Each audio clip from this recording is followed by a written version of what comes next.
Hey, so what I'm going to talk about today is maybe going to come across as a little controversial. It might be triggering. There's going to be things that you might not disagree with, or things that might make you start to think differently. Or maybe you completely agree, and that's cool too.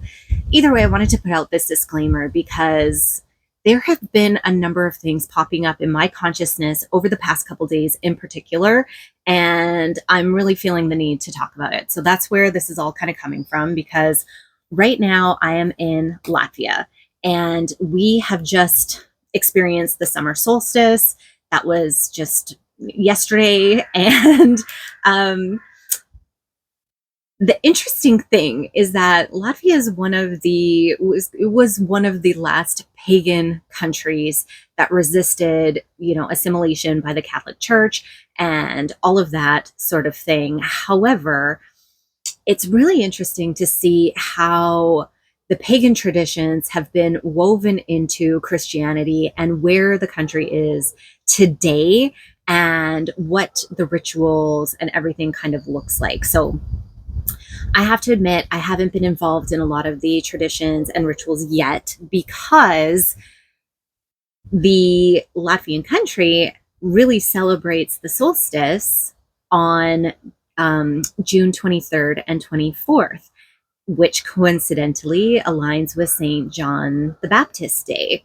And that's because, the official story is back when the calendar switched over and the solstice at that time did actually land on the 24th. However, I believe that, and this might be a controversial opinion, that it was really influenced by the church, the Catholic Church, the Jesuits, and so forth at the time, to kind of trick the pagans into celebrating the solstice for John the Baptist Day, Saint Jean Baptiste. And there's a lot of little things like that in the calendar. For example, Latvians celebrate Names Day. This is a really big thing. So yes, you have your birthday, but also there is the day of your name. And a lot of these names are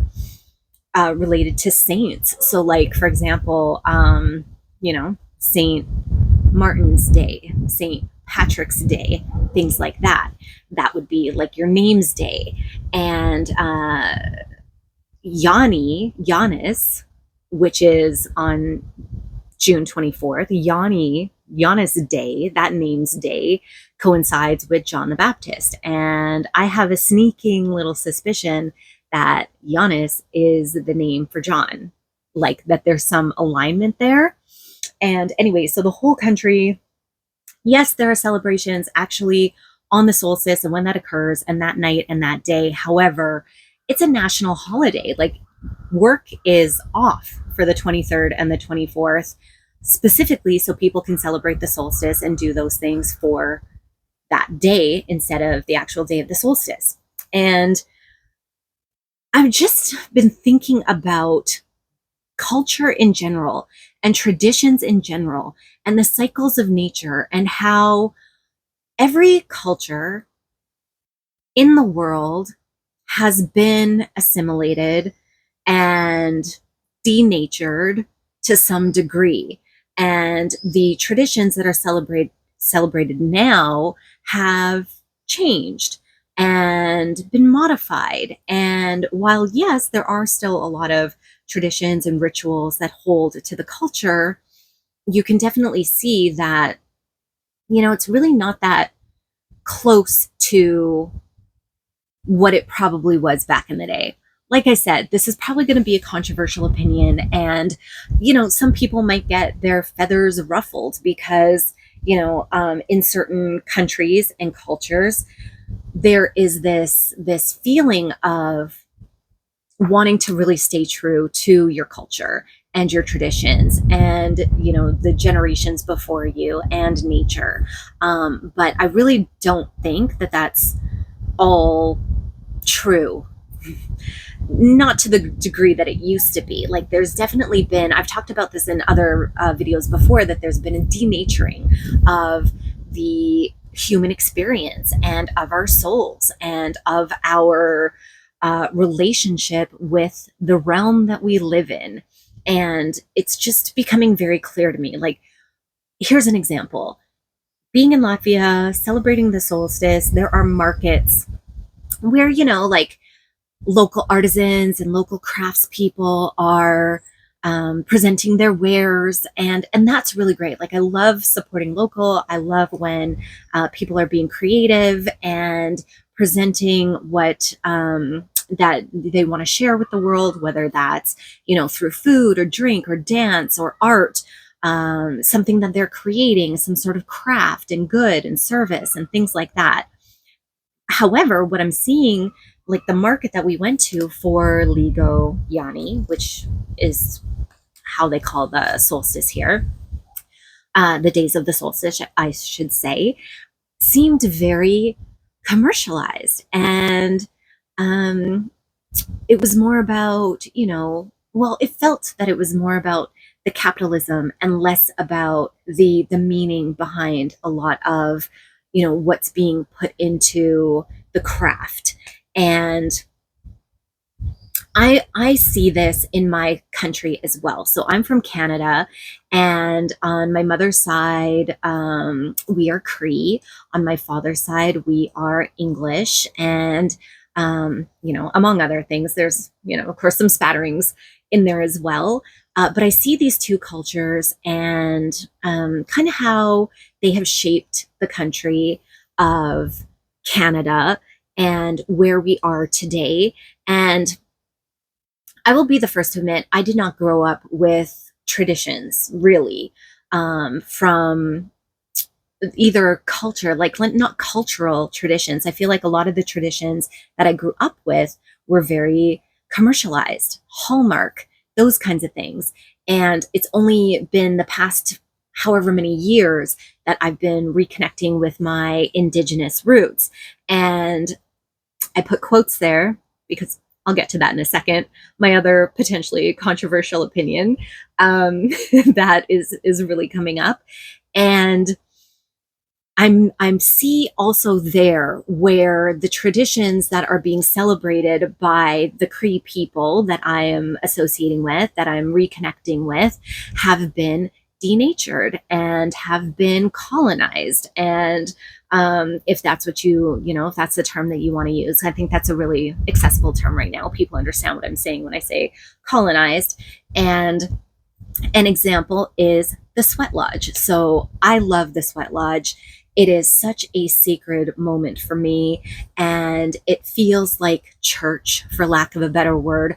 It's really a time to connect with spirit and creator and my ancestors and myself and the earth. And it feels incredibly spiritual and powerful and renewing. It's really one of my favorite ceremonies. However, one thing that I really question, how traditional is this, is in the Cree sweat, for example. I know not all sweats are the same. There are many different traditions and practices and rituals, and that I would like to honor. However, that's not my experience. My experience is with the Cree sweat, where women need to be incredibly covered up.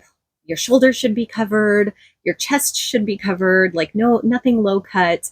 And also, like long dresses down to the ankles, preferably, definitely past the knee if you can, but down to the ankles is preferred. And whereas the men are perfectly fine to go in their shorts, and they can be the shortest, skimpiest little shorts, it doesn't matter, shirtless, totally fine. Men can go in like that, but women have to be completely covered, and that feels incredibly Christian, incredibly not connected to nature, in my opinion. I think, if you think of like sauna in a lot of Scandinavian or Eastern European countries, things like that, it's completely normal to go into sauna naked, male and female, and that's a normal thing. and it's not sexualized. It's part of the ritual and allowing that renewal of body and spirit. And that's how I would imagine that the sweat lodge of the past used to run, where, weird. I thought I just saw a spirit over there. Interesting. Maybe an ancestor coming to set me straight. But that's how I would see it, right? Regardless of gender, age, that sort of thing. That the sweat lodge, you're going into the womb in the lodge. That's what it really represents, is the womb of the earth, the womb of the mother, the womb of the universe. Like, it's very spiritual, very cosmic. And in the womb, we are naked. That is how we come into this world. And I believe that that is supposed to be how we're supposed to sit in sacred ceremony in the sweat lodge. However, that's not how it is anymore. And I question, why is that? Just like I question, why do they celebrate Ligo Yani on the 23rd, 24th, instead of the day of the solstice? And I see these kinds of things kind of all over the realm in different varying degrees. And I'm going to pause here for a second. Let me know your experience and your observations. Does this fall in line with what you've noticed about traditions in your culture? And let me know in the comments. Or do you feel that your traditions are very legit? By legit, I mean like they haven't been tampered with, so to speak, or you know what I mean, like denatured, infiltrated, changed. Are they pretty similar to how they used to be way back when? Because every culture has had these kinds of traditions, and I feel like, especially with, the more Western countries, we've been removed, very far removed from how we used to practice and how we used to honor the cycles of nature and connect with, the elements and the seasons and the moon and the sun and all of the things, and even animals. And it makes me a little bit sad. But I think that that's part of, the cosmic pendulum. Like, I think, check out that video, by the way, if you don't know what I'm talking about. This is my theory on the cycles of humanity and the collective and where we're at. But I do believe that's part of the cosmic pendulum. And really what my point is that we are all of this earth. We are all spiritual beings that manifest in this physical realm and are a part of this physical realm. As above, so below. The energies that exist in the heavens are the same energies that exist here in this physical realm. And we're all carbon-based beings. The trees, the wind is really starting to pick up right now. I feel like nature is agreeing with me. The birds, I don't know if you can hear them. Maybe it's really distracting, but they are going off right now. And you are the birds, you are the trees, you are the wind, we are all indigenous to the earth. And so this is a term that I really struggle with as an Indigenous Cree woman. Like, in Canada, I have my status. I have Indian status. That's what it's called by the government. And I am considered to be Indigenous. However, it's my opinion that we are all Indigenous, that we are all of nature and need to honor and be the caretakers of this place, and return to these cycles of nature, and really return to why it's important to honor and appreciate this sacred realm in the different traditions and rituals that we feel called to. And again, it's the solstice. This is my son. Thank you, my friend Melody, for this lovely piece. And what is the solstice actually about? the turning of the season. So we just experienced the longest day and the shortest night in the northern hemisphere. And in on the southern side, they experienced the winter solstice, right? So, and there's a reason why we are so drawn to these times of years. The solstices, the equinox, the full moons, the new moons, the changing of the zodiac into, the different signs. And this is really how we should be living. And I believe appreciating this place that we're in. And I believe that it's really a huge part of the spiritual revolution that we reconnect to these elements, to these seasons, to these phases and cycles. And why is it, I would question, why is it that we are so denatured and that a lot of these traditions have been modified or eliminated completely? Did you know that there was a very long period within Canadian history where Indigenous peoples were not allowed to practice their traditions and their rituals at all? Like, it was forbidden, it was illegal.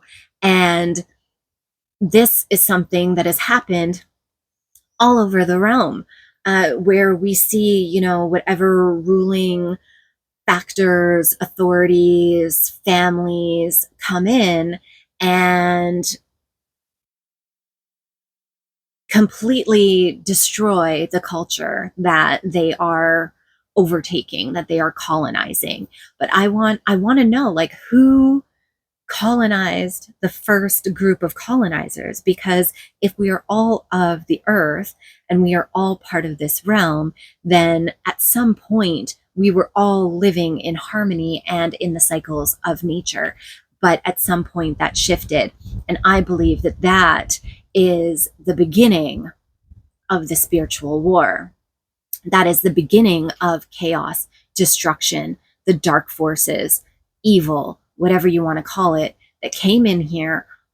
Some entity, some energy has infiltrated this realm, which I believe we're all in consent of, for reasons that I'm not going to get into in this video, because that's a whole other thing. But at some point that happened, and then it just kept happening, and these dominoes and this colonization, whatever we want to call it, just perpetuated throughout the ages. And we are now at this point where there are very few cultures that are still so closely intertwined with nature. I mean, if we look at the calendar, the majority of the realm follows the same calendar. Yes, there are other calendars out there that you might follow on the side, but ultimately there is this one calendar that we are all following. And I think every country celebrates some sort of Christmas ritual, pretty much something along those lines. Everything is being really commercialized, is what I'm trying to say, whether it's Christmas or Ramadan or Hanukkah or whatever, Yule tide tradition. It has been commercialized. We have been taken away from what the Yule winter solstice is all about. We're being taken away from the summer solstice. And how many traditions are you really following and integrating into your life throughout the year? And where are these traditions coming from? And how, I challenge you to really consider, like, how deeply are they affecting your soul? How deeply are they nourishing you from the inside out? And what is the true meaning of the traditions and the rituals and the cycles that you're going through each year? how meaningful are they, and how deeply connected are you with the environment around you, your community, your family, your friends, and all of that. Ultimately, I think the goal is to completely disconnect us from nature and literally connect us into the machine. And so, in order to stop that, I would say the solution is really to really pay attention to where you are, who you are, and what your spirit needs to honor in your day-to-day life. And I would love for one day if we started living our daily routines by the movement of the sun. And we didn't wake up to an alarm clock. We woke up to the rooster, or to the dawn, to the light shining through the window and literally kissing us and waking us up, regardless of what time that is, because all that matters is that it is the dawn. And the dawn comes differently in the summer than it does in the winter. And we are meant to have more vitality and energy and have longer days and be out in the fields and out in the markets and out in the community during the summer. And in the winter, we are meant to rest more and to recuperate and to be with our families and to really nourish ourselves by sleeping more and having like comforting foods. And we need to preserve our energy. Like, there are these natural rhythms and cycles that our bodies are meant to experience, and they fall in line with the seasons and the cycles of nature. And I feel like it's really time to start embracing that, right? Like the morning birds, the sing-songy birds, they wake up with the sun. They're not setting an alarm clock. They know, what feels right. And we have been so removed from that. And there's a siren going on right now. I don't know if you can hear it, but it feels like that siren is telling us that it's time. The time is now, in order to preserve our health, our mental faculties, to heal our bodies and our spirits, and ultimately to win the spiritual war. This is what we're meant to do. This is what we're being called to do. And so I encourage you to really dive deep into that. And if you have other thoughts, I would love to hear them. If you think that I'm on the right track with this, give me a like, share this video if you think it resonates with people in your circle. Subscribe to the channel if you want more of this kind of stuff. And if you have any questions, I would love to hear that as well. So I think that's it. I think that's my final thought. It's getting a little bit late here, but you can't tell because we're in the middle of that solstice portal. And I'm feeling energized. I'm going to enjoy the rest of this beautiful long day. And I encourage you to do the same. So thank you so much for being here with me today, and I'll see you in the next one.